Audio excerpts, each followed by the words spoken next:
आज का मेरा टॉपिक है पार्ट्स ऑफ ग्रामर। तो सबसे पहले हम चर्चा करते हैं कि पार्ट्स ऑफ ग्रामर क्या है। इसको ग्रामर नहीं पढ़ना है, ग्रामर पढ़ेंगे। इसका मतलब होगा व्याकरण के भाग। पार्ट्स ऑफ ग्रामर का हिंदी होगा व्याकरण के भाग। पहला है ऑर्थोग्राफी।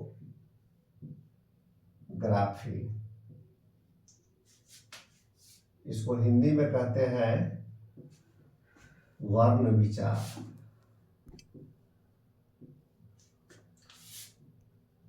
दूसरा इटीमोलॉजी। इटीमोलॉजी नहीं पढ़ेंगे, इटीमोलॉजी शब्द विचार।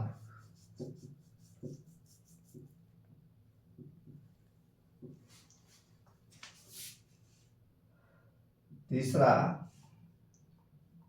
सिंटैक्स, वाक्य विचार।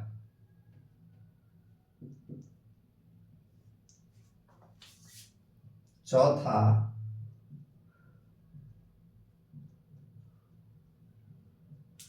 पंक्चुएशन, चिन्ह विचार।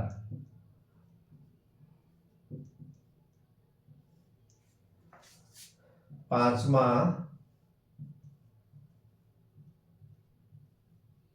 Prosody,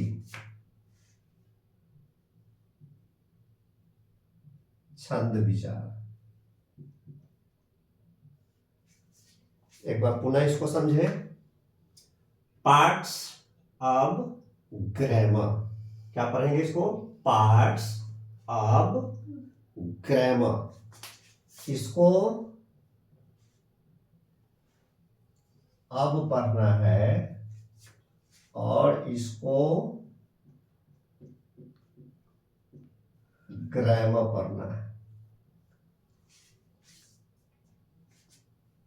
parts of grammar, parts of grammar नहीं पढ़ेंगे, पार्ट्स ऑफ ग्रामर। व्याकरण के भाग। पहला है ऑर्थोग्राफी, वर्ण विचार। इटीमोलॉजी, शब्द विचार। सिंटैक्स, वाक्य विचार। पंक्चुएशन, चिन्ह विचार।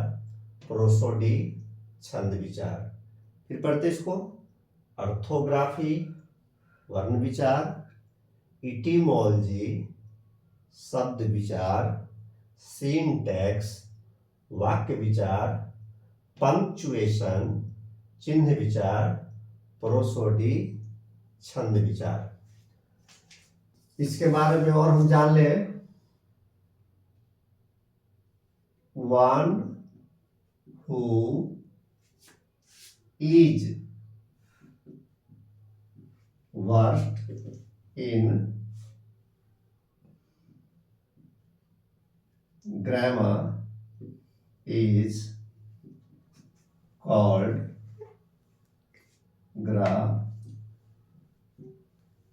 grammarian।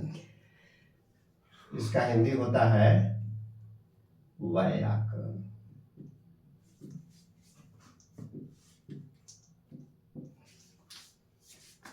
One who is versed in grammar is called grammarian। वह जो व्याकरण में निपुण रहता है उसे ग्रामेरियन यानी व्याकरण कहा जाता है। क्या कहा जाता है? व्याकरण। दूसरे शब्दों में हम कहें तो one who knows grammar is called grammarian।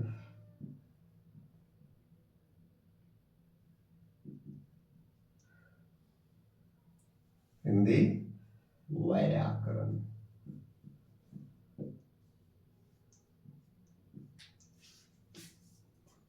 इस तरह के शब्दों का प्रयोग इंग्लिश ग्रामर में वन वर्ड सब्स्टिट्यूशन में किया जाता है। I can say as a form of example, one who runs is called runner, one who speaks is called a speaker. Similarly, one who is versed in grammar is called grammarian. On the other hand, one who knows grammar is called grammarian. यानी दोनों का मतलब होगा व्याकरण। वह जो व्याकरण में निपुण है व्याकरण कहलाता है, या वह जो व्याकरण जानता है व्याकरण कहलाता है। अगले वीडियो में हम इस पांचों पार्ट्स के बारे में विस्तार से चर्चा करेंगे कि ऑर्थोग्राफी क्या है, इटिमोलॉजी क्या है, सिंटेक्स क्या है, पंक्चुएशन क्या है और प्रोसोडी क्या है। तो आज के लिए इतना है।